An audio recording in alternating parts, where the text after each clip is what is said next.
Iš pirmapradžio begalinės atjautos tyrumo, be jokio dirbtinumo, rodydama įvairias iliuzinės formas, ji visiškai pakylėta nedualaus džiaugsmo eleksyru. Mes lenkiamės aukščiausiai dakiniai, nuostabiajam šlovės žibintui.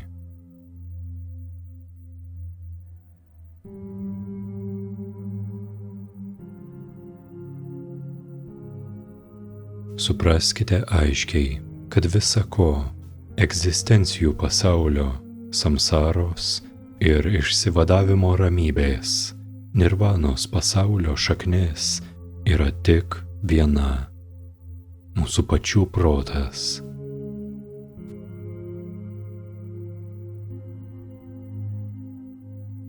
Ištyrus šį protą paaiškėja, kad jis neturi jokios prigimtinės egzistencijos.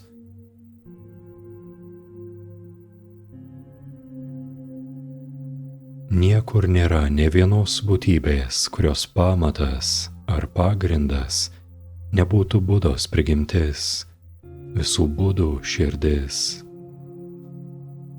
Tačiau dėl karminio vėjo aplinkybių, kilusio iš protinės veiklos, kurią nulemia neišmanimas, visas šias būtybes gaubia dualumo tinklas.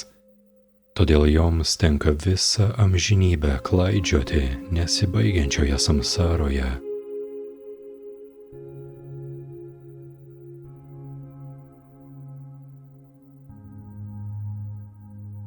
Tikroji proto prigimtis, pats protas, arba pirmapradžio pamato tiesa, ar visa ko pagrindas, bodhicitta, protas esantis toks, koks yra, nuo pat pradžių yra niekaip nepaveiktas priežastinės jėgos skirstančios gėrį ir blogį.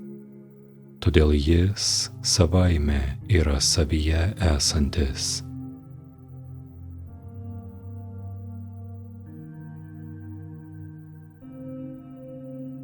Jis yra anapus meditacijos priklausančios dvasiniam keliui, todėl jis yra pats save išlaisvinantis.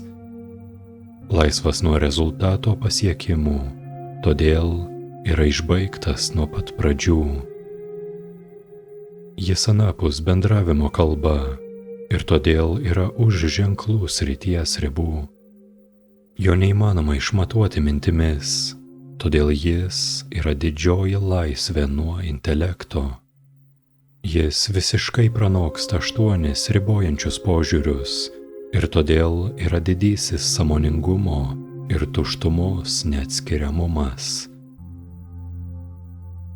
Kad ir kas benutiktų, jis laimingai išlieka nekintančiojo pirminio aiškumo būsenoje ir taip savaime išsilaisvina savyje.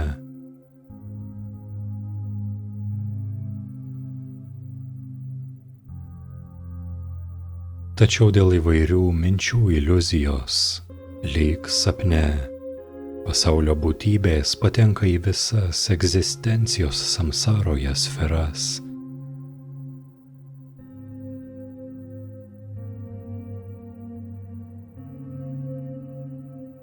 Kai suvokite savo tikrąją prigimtį, tikrovę, tuštumą, jūsų būtis yra tai, kas vadinama Buda. Ir jūs daugiau nebeieškosite nieko kito. Iš tiesų, buvimas būties pagrinde negali būti paveiktas jokių išorinių reiškinių. Pasilikimas esatyje tiesiog yra. Ir spontaniška savaiminė tėkmė yra nekliudoma, neblaškoma. Pilnai pasitikėdami šiuo sąjungininku, kai jūsų gyvenime pasitaikys klaidų ir painiavos, neieškosite kitų sąjungininkų.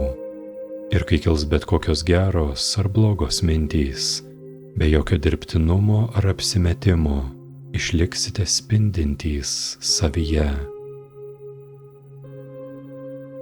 Nuolat laikydamėsi būtent tokios skaidrumo ir sąmoningumo būsenos, patirsite išsivadavimą, nesvarbu, kas benutiktų. Tobulindami šią nuolatinę meditacijos nemedituojant praktiką nukreiptą į esatį, prisirišimas, priešiškumas ir nesupratimas palaipsniui išnyks.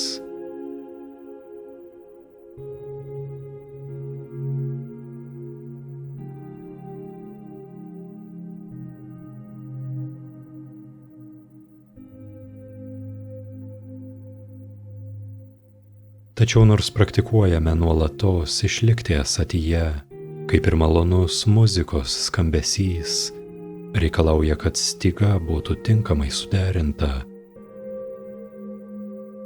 Jei pastebite, kad esate susiderinę pernelyg tvirtai arba per laisvai, turite išlaikyti neišsiblaškiusią esaties prisiminimo būseną.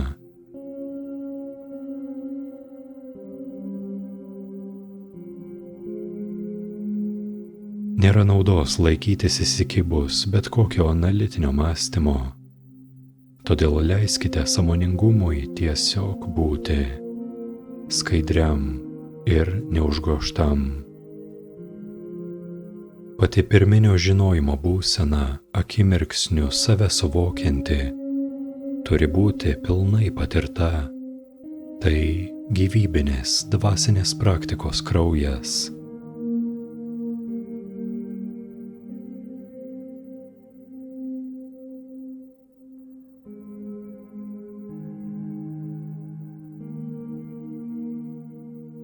Daug kas pripažįsta ir aiškina, kad visi reiškiniai yra tušti, tačiau sąmoningumas ir tuštuma, nurodoma šio mokymo perdavimo metu, yra jūsų pačių būtis dabartyje, kuri yra anapus egzistavimo.